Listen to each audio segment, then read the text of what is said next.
What I have for you now is pretty stunning. Tucker Carlson, during his Friday night monologue, did one of the most vile and disgusting rants I've seen in a very long time. And we know Tucker Carlson, so it's not like this is an uncommon thing, but this one in particular, this monologue in particular, was so vile, as you'll see.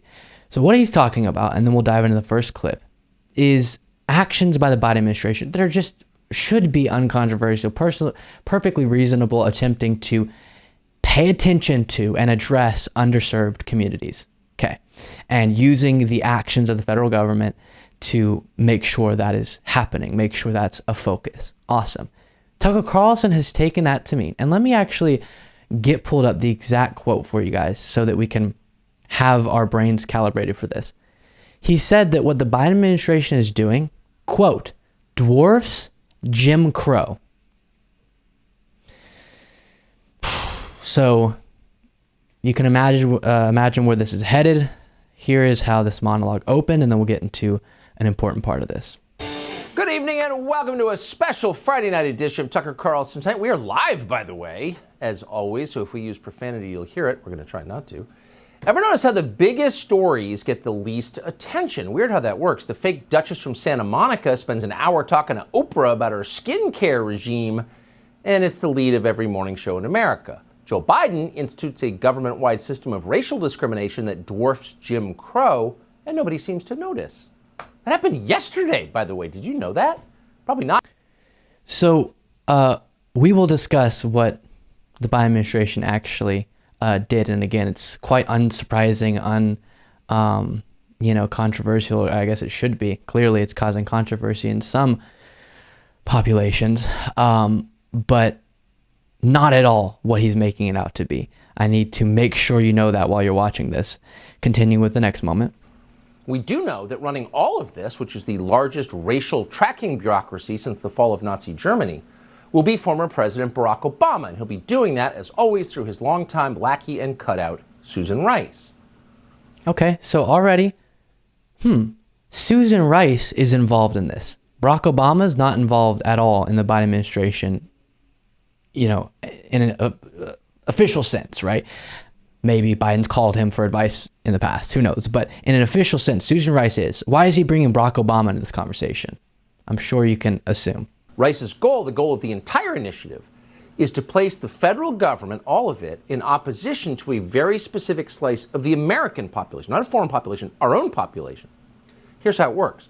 Every single person in the United States will qualify for one of Joe Biden's many protected categories, except straight white men. So we're all in this together, except those guys who are on the outs. It's all of us versus them. Straight white men, they will not be protected because they are, by virtue of being straight and white and male, the cause of the problem. They're the enemy. So this is a big change. It's got enormous consequences. Among other things, it makes you wonder, why would straight white men continue to pay their taxes?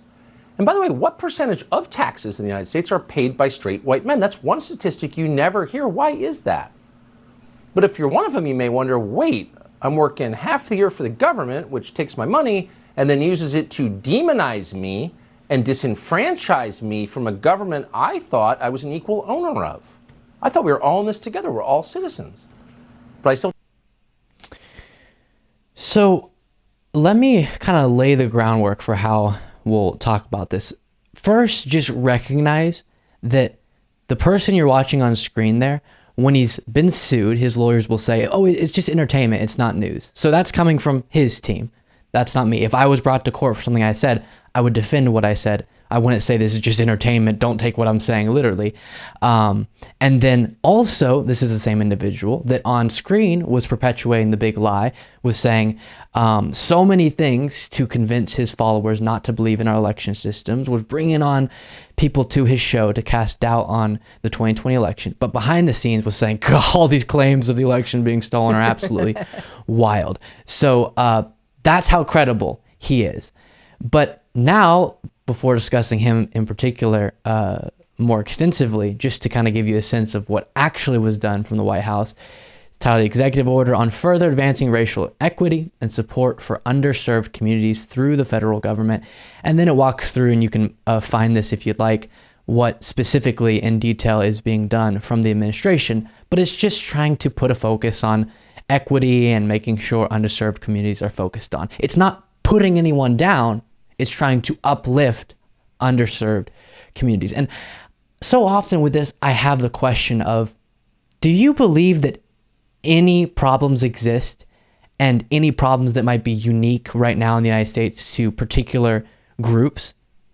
If the answer is yes, from someone like Tucker Carlson, then is it outrageous to at some point say and start trying to act in such a way that can address those problems that are unique to those communities and address issues within underserved communities and make sure the federal government is proactive on that, is taking actions on that front? Is that really that outrageous? Well, no, it's not. But for Tucker Carlson, it's not about how outrageous the actual action is. It just is that this has something to do with race. And so he can take it, manipulate the facts, and fearmonger about racial oppression on the lines of straight white men being oppressed. And what he does here, which is a tactic used by dishonest people a lot, is lay out a series of what you want your audience to believe are facts, and then use those facts that aren't actual facts, but say it in such a way that makes it seem like it's fact, and then respond to that. So what he did there, he wasn't reading from the document. He wasn't providing proof to what he was saying. He just said, hey guys, something happened, and it's a huge amount of discrimination against straight white men, and all these different things that aren't true, and then he'll respond to that. Instead of providing evidence, providing an example of this discrimination, and then responding to the actual facts. And so you saw there, reading very professionally off the teleprompter, okay, well, today's news is that Biden is attempting to do a level of racial discrimination against white people that dwarfs Jim Crow, and then he'll respond about how outrageous that is. But all the things he's saying within his response are founded on a bunch of lies. And so the whole thing is just a bunch of lies. And now there's people walking around who were told that the Biden administration did something that they never did, and outraged about the thing that the Biden administration did that they never did, and believing that they're now oppressed because they're a straight white man, which they're not, based on the lies that Tucker Carlson told them. And it is so scary to see. And to give you a sense of just how overt he's getting with his racism, take a look at this one just random moment from this monologue. Looks a certain way or sleeps with a certain kind of person, the first in identity. That's what matters. So you can imagine it was with deep and justifiable pride that the administration announced that after a grueling nationwide search, they had finally located a gay White House communications director. Hooray! The news was announced by America's first illiterate White House press secretary. Watch her beam. And I look forward to welcoming Ben LeBolt. As you all know, he has been So calling Karine Jean-Pierre illiterate. If you know anything about Karine Jean-Pierre, if you watch for 5 seconds Karine Jean-Pierre, you know that is not accurate. So why is he using that term? Pretty overt stuff there.